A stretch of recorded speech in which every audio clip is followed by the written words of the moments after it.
right now, of course, you know, your sentence has been vacated. I was saying at the beginning of the show, right now, Governor Roy Cooper needs to pardon you and three others for you all to be considered, you know, innocent by the state of North Carolina.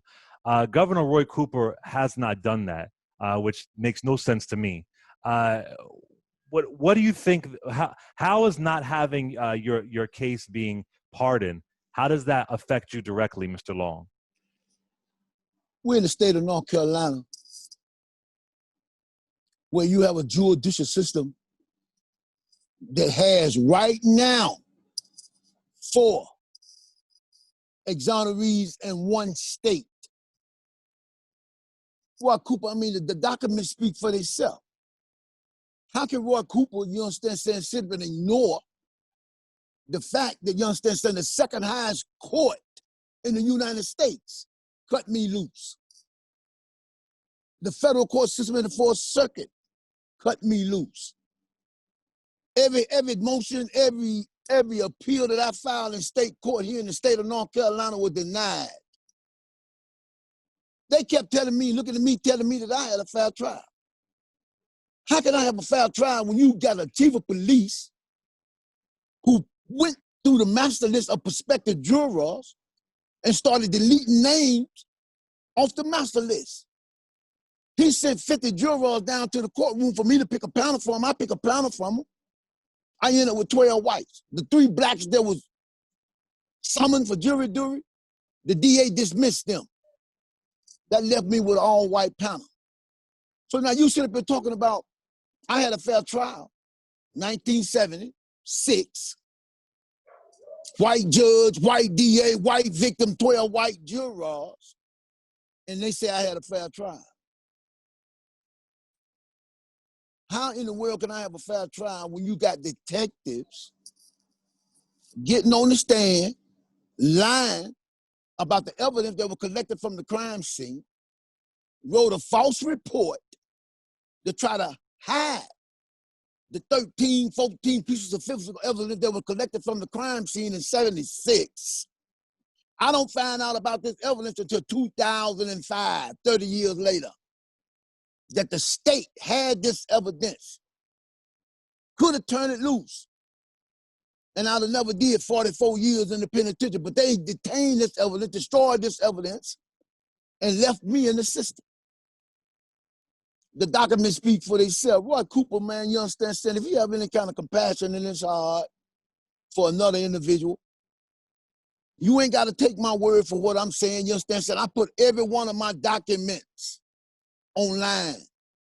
Every one of my legal documents is online. If you want to see my case, you want to know about my case, you want to know what the judicial system here in the state of North Carolina, how racial discrimination played a major role. Yeah, you know what's crazy, Mr. Long, is that Governor Cooper, he tweeted that Black Lives Matter on May 31st. And I would love to see him show that with you and the other 3 that you spoke of. Show that right now. There's no delay that he should show that. So I can only imagine your frustration, 44 years. I do want to ask you, back in 1976, you're a young man, you see all this going down. You see this all-white jury. Just a couple other details folks may not know. There was no fingerprints. The victim said it was a lighter-skinned black man. I mean, it's just a horror movie to see what happened. Those 4 detectives, it was 4 corrupt detectives in Cabarrus County, put me in a position where they could say that this woman fingered me in court. They put me, I go to court on a misdemeanor trespassing charge in a public park. Mm-hmm. That's what put me in court. Now I'm standing up in courtroom. The description that the victim gave to the authorities don't have anything to do with me. She said a high yellow black man assaulted her. No facial hair, no nothing. They got me sitting up in there, and ain't nothing high yellow about me. But then again, man, you understand, saying the whole thing from the giddy up, when they first came and told me I was a suspect, I knew they was up to something crazy, man. I knew they was up to something crazy. You know what I mean? And then when they come at me, you understand, saying they tricked me into signing a consent form. Me being 20-year-old, never having this degree of litigation dealing with the local authorities. I had never been to this degree of dealing with the local authorities. I'm not a career criminal. I have no prior convictions. This is the first time I've ever been incarcerated. And so I'm taking their word at good faith. They tricked me. They tricked me into signing a consent form. They tricked me. You understand? So when they come and took my shoes off my feet, give me a pair of shoes to put on, told me, you're going to give us them shoes one way or the other. We're going to get them shoes.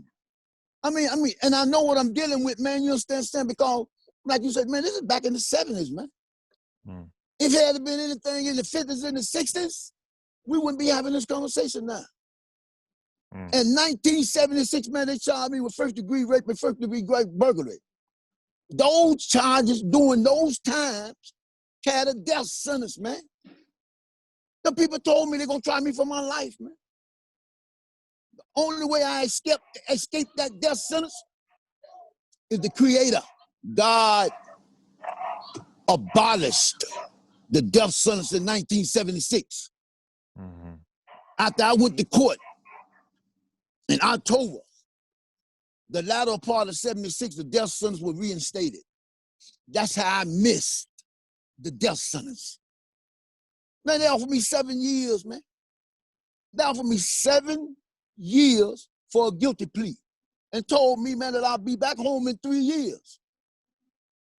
Came down my mama's house, told me and my mother that Ronnie wouldn't be gone no more than 15 or 20 minutes.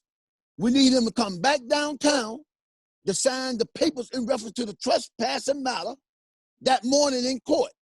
My mama asked them, did they need anybody with him? Do we need a lawyer with him? Do I need to go with him? No, ma'am, he won't be gone for 15, 20 minutes. Those 15, 20 minutes turned into 44 years, man.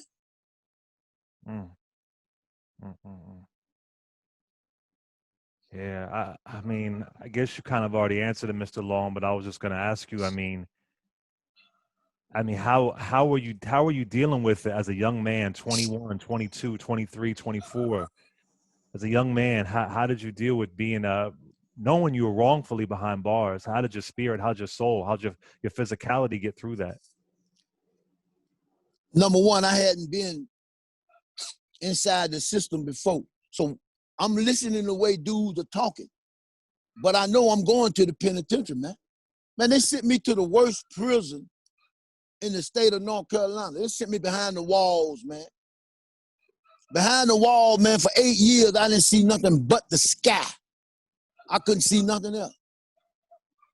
And behind the wall back there in the 70s, man, it would do or die, man.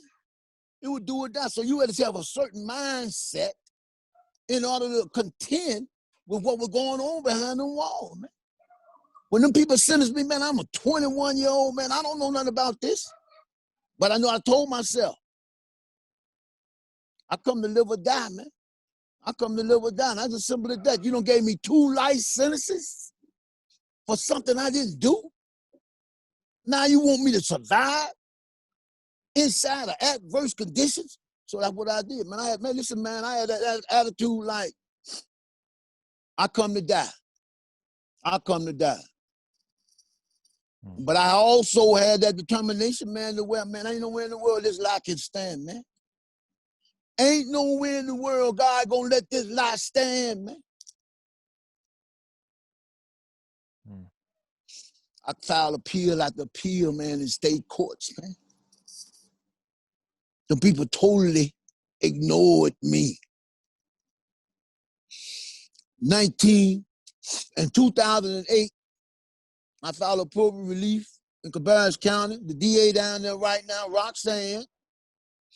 I filed a preservation order, ordering 4 agencies of the state to turn over all physical and biological evidence connected to this case. The DA down there now, name is Roxanne. She stood in front of a Superior Court judge in 2008 and said, Your Honor, how long are we going to go on this fishing exposition? This man done filed appeal after appeal. and he's been denied. There is no more evidence connected to this case. The documents speak for themselves. In 2008, she told this to a Superior Court judge. In 2015, Innocent Inquiry Commission go to Cabarrus County. In the DA's office, the same DA that said there wasn't no more evidence, and found 43 fingerprints that were collected from the crime scene in 1976 in her office. Ain't now one of them prints belong to me.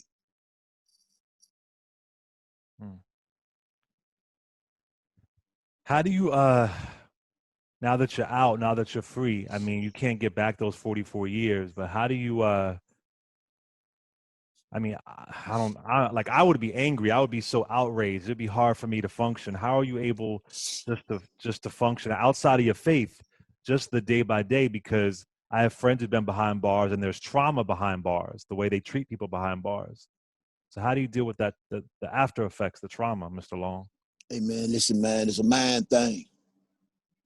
It's a mind thing, you understand what I'm saying? You either tell yourself you will or you won't. You do or you don't. I take things in signs, man. I feel as though, you understand what I'm saying, the Creator has things that happen for a reason, and there's a reason behind everything. But I can't sit around, man, you understand what I'm saying, with a bitter heart. Man, I'm 65, man. Mm-hmm. People took 44 years from me, man. I can't sit around, man, with a bitter heart, man, and a lot of animosity in my heart, man, you understand what I'm saying?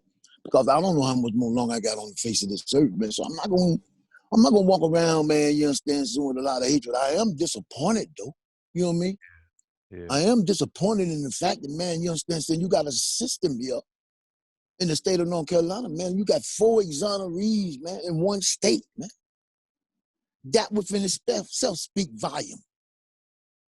That speak volume because, man, you got 4 black men in one state, man, that's been exonerated. I was exonerated by the second highest court in the United States, man. And then you got a governor down here, man, you understand, saying that everybody behind those fences and those walls are behind them because they violated the constitutions, man. My constitutional rights were violated. My 5th and 14th Amendment was violated. Now I ask Roy Cooper, who is going to be held accountable for my constitutional violations? I really hope Governor Cooper gets some soul and gets some morals and ethics, and does the right thing, does the right thing. And what a lot of people may not know, if you're out there listening, once again, we're talking to Ronnie Long, is that if Governor Roy Cooper gets some morals and values and ethics and decides to pardon Ronnie Long and 3 other people, they'll be eligible to receive up to $750,000, and that, which isn't a lot for 44 years. But without that, they aren't even eligible. That's why it's so important for Governor Roy Cooper to do the right thing. It's crystal clear. It's clear as day. Mr. Long, if somebody out there has a family member that was in your situation, or maybe they are in the situation for some reason, got access to listening to you, and they're 30 years old, 35 years old, what would you say to them, Mr. Long? I know the positions that you're in, you understand, saying, being behind, being confined, being incarcerated, because mass incarceration, you understand, saying, is an enterprise. That's a business. So, you know, you got people, man, that behind them fences and behind them walls. The only thing I can tell you is, man, this here. Never lose hope, man. Never lose faith. Don't lose focus. Don't never lose focus on what you're trying to strive to overcome. If you're trying to accomplish anything, you understand, if your goal is to get back to your wife, is to get back to your family, irregardless of how much time it takes, man, you understand, saying, look, hey, don't never lose focus, man. Don't never lose focus on your dreams. Don't never lose faith. Always believe that I don't care how difficult or how adverse things may seem, you can always overcome, man. All you got to do is have it in your heart and your mind, you understand, to overcome. And it's the main thing that you always have support from the street. Your family is an essential key role in your survival behind them walls and them fences, man. Keep the faith. Yes, sir. And I do want to say my condolences to you and your family with the passing of your mother, Miss Elizabeth Long. I was really sorry to hear that. Yeah, man, my mom died, man, a month before I got out. Man, look at him, man. That thing hurt me.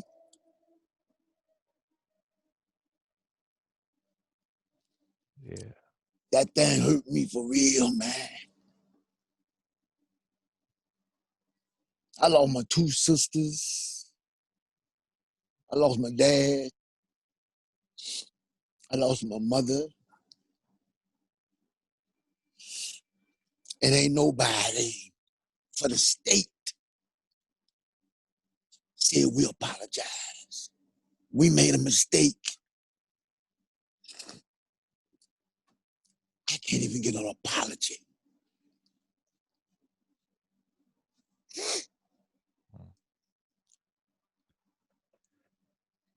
Yeah. Yeah, Mr. Long, I'm emotional. I'm sorry, I'm really emotional because it's so it's a lot. It's a lot, but I'm just so honored to talk to you. You know, I really, really am. You're a warrior, and I'm really honored to talk to you. The callers out there, they're asking if you have Cash App, or I don't know if you know what Cash App is. They're asking if you have Cash App, if they could donate or help. Your wife can always email it to us, and we can post it on our social media. I got a GoFundMe page, man. Oh, okay. All right. Just go to ronnielong.org. FreeRunningLongNow.org. freerunningLongNow.org. Yes, sir. Yes, I'm really honored to talk to you. My callers out there, that they all called demanding that Governor Cooper vacate your sentence. They were calling nonstop. I emailed Governor Cooper 20 times for an interview. He refused to come on the show. I know you voted recently for the first time, and that's such an amazing thing. And I thank you for taking the time, and my thoughts and my prayers and everything really go out to you and your family. You want to leave us with anything else before we go, Mr. Long? Hey, yo, man, I appreciate the platform that your network gave me, man, in order to tell my story. I asked those, you understand, saying, and with compassion and heart, man, to get in behind Roy Cooper and let him know, man, you understand, saying the documents speak for themselves, man. Those brother was wrongly incarcerated, you understand, saying it don't cost you nothing to pardon them people, man. I'm saying within your authority to do that. I appreciate the platform, man, that you gave me, man, to speak from. I give praise and honor to the Creator and continue to hope that I can continue to survive, you understand, son? Right? But like I say, I got to take it one day at a time, man. Yes, sir. Yes, sir.